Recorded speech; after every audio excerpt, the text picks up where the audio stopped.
Hello everyone, I'm back wearing my nice Flash t-shirt, and for the love of God, watch the damn TV show, it's pretty damn good.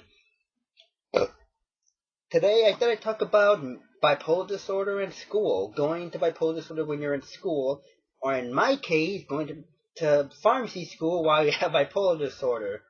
And if you want me to tell you what it's like, it's hard. It's hard. That's really all I can say. And when I say that is, pharmacy school is hard regardless. It's just a little more harder though when you have bipolar disorder. It is. Because there are certain things that I can't do that other people can do. Like, for example, like I try to get my sleep.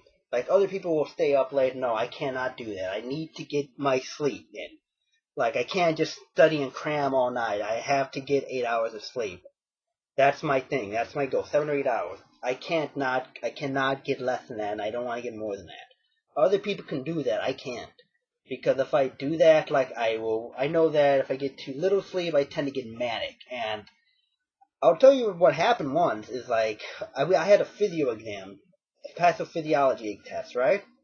So, and it was what I call the perfect storm because it was on a Tuesday. I have to work, and I had just failed the first exam. Don't worry, I got an A in a class, I put it up. But I failed the first exam, so I need to do well. So I studied Friday in late. Then I got up Saturday, and it was a 12-hour shift, so I had to get up at 5:30 in the morning. Yeah. And then that Sunday, I had to get up again at 5:30 in the morning. And not only that, too, but it was daylight savings time, so we lost an hour's sleep. And something about that, the stress from having to do well in that exam, the lack of sleep, and the fact that it was daylight savings time, the sun's gonna be up higher. That was enough to shoot me into a hypomanic episode. That was enough for me to go. And I remember when I got up that Sunday, it was just like, and normally when I get up in the morning, if I'm ever in a good mood, that's a warning sign because I'm always cranky. And that Sunday, just from the stress of the school, from the lack of sleep, the daylight savings time, that was enough to make me into a manic episode. And that Monday when I came in, and that Tuesday and that Wednesday, I was like that for about 4 days.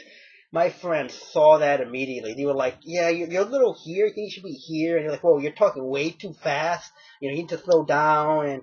And then when I came down from it, they're like, yeah, you're kind of a little difficult to deal with like that. Like, I never seen you like that, but like, yeah, you're like bouncing off the wall. And then, that happened. Like for 4 days, I was like manic. I was really manic. I was like, I couldn't sit still. And so there's certain things like I can't do. I made me realize I can't cram like that. I can't. And you had to manage it better. You had to learn to manage it while managing stress as well. Because when you have bipolar disorder, lack of sleep and stress kind of exacerbated. So there's certain things that you realize that you can't do. Like cramming is something that I can't do. Another thing that I don't do is drink. And that's part of it is because I don't like tasting. The other part of it is that it helps manage my bipolar disorder. Because I'm pretty sure I probably would have had a successful suicide attempt, or maybe a suicide attempt if I had drank when I was in a depressive episode, because the barriers that tell you not to kill yourself just go further down when you drink. So, and that's one thing. And just from a social aspect, it kind of affects me because it's like I can't really go to bars. What am I going to do there? And a lot of people want to go to bars. So that kind of sucks in a way. But, so that's another thing. But my friends are cool about it, thank God. So, so that's another thing. Like, I can't really go out and drink and party like other people. I had to be careful, like, to manage things. Like, when I'm depressed during the school, it makes things a lot harder. It does. When I'm in a depressive episode, like, it's really difficult to even get out of bed. It's very difficult to even, try to get involved in school. It makes things difficult to talk to other people. And so sometimes I'll come in and I won't really acknowledge people. I remember once I was in, like, it was like in April. Everything that good, and I was like depressed, and I just literally went into like the locker room area, and I just sat there, crouched at my locker, and just like was looking at my notes by myself, trying not to cry. To be perfectly honest, it's when you're a depressive episode, it makes things a lot difficult. It does. I'm not gonna lie. It does make things a lot more difficult. It's like freaking going through quicksand and, you're trying to pull yourself up, but you're sinking at the same time. That's what it feels like. And when I'm in the manic episode, it's like, it's a lot better. It honestly makes things go easier because it's like I can do more. I have a lot more energy. I can make more connections. I feel like I can make connections a lot easier. I can get the answers a lot easier. And not only that too, but I also am goal oriented. That's one thing that happened.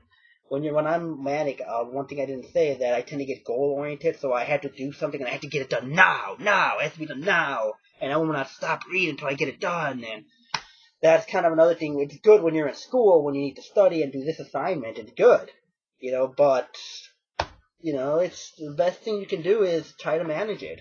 And like I said, it's gonna make things interesting. It will. It does make things interesting for me, at least. When you're depressed, it makes things harder. When you're manic, things seem to go easier. But you want to stay. You don't want to be here. You want to be here. And that's the challenge. It's gonna require. It will be when you're in school and you have it. There will be trial and error. I'm not gonna lie. There will be trial and error, and it will always come back. It always does. Like, I'm not gonna lie and say, I'm jolly all the time. No, it always comes back, but you just gotta learn how to manage it better, along with keeping on top of school. So it makes things a little more challenging, but it's doable, and I'm the perfect example of it. But, yeah, I mean, when you're in the depressive episode, I will say, like, some tips. Try to have a support group. I have a good support group at school. Like, another thing is be honest with not just with other people, but with yourself. Like, admit to yourself that, okay, I'm not doing well. So, don't be so hard on yourself. Take it easy. Maybe not study for that day and maybe try to do something. Like, be honest with other people. If you're not feeling great, feeling like crap, tell other people that, it's not good, I'm feeling like crap. And I've kind of learned how to do that, like, towards the end of the semester, like, especially in April when I had, like, a depressive episode. I was just telling, like, someone asked, I was just like, the past few weeks has been crap, and I just pretty much I feel the way I used to feel before I went on medication, and, they would talk to me, and they would, like, we have your back, and stuff like that, and I would just be honest with people, and that really helped, that helps, being honest. That's another thing, support group, be honest with other people and yourself, and also know your triggers. That's another tip, know what's going to trigger you, because that will help you a long way to avoiding the roller coaster. But that's pretty much school with bipolar disorder. It will make things a lot more interesting. It will make things interesting, and it will make things a little more difficult than other people. But there's nothing that you can't do that other people can't. There's absolutely nothing. I'm living proof. I'm doing fantastically well in pharmacy school. I'm a living example. So, yeah, just remember, guys, we're all human. You're not seeking perfection. It will be maybe some trial and error, but you'll get better at managing it. You will. I'm managing it quite successfully. So, and I'm doing well in school, so it's possible. And yeah, that's just bipolar disorder and my take on bipolar disorder and going to pharmacy school and college. It's gonna make things interesting, but you can do it. Thanks for watching.